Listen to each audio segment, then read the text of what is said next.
বাংলাদেশে।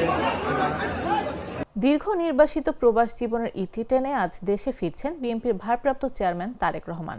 সব ঠিক থাকলে 12টার আগেই তিনি ঢাকায় অবতরণ করবেন। তার সফরসঙ্গী হিসেবে থাকছেন স্ত্রী, কন্যা সহ আরও 5 জন। সূত্র জানায়, বিমানের বাংলাদেশ এয়ারলাইন্সের BG202 ফ্লাইটে আসছেন তারেক রহমান।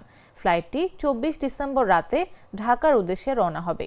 এরই মধ্যে তিনি হিথ্রো বিমানবন্দরে পৌঁছেছেন।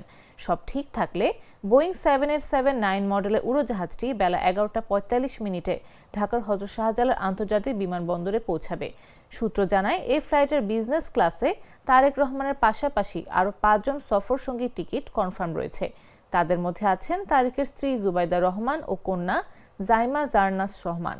এছাড়া তারেক রহমানের মিডিয়া টিমের প্রধান আবু আবদুল্লাহ সালেহ, পার্সোনাল অ্যাসিস্ট্যান্ট আব্দুর রহমান সানি ও তাবাসসুম ফারহানা নামে আরেকজন আছেন।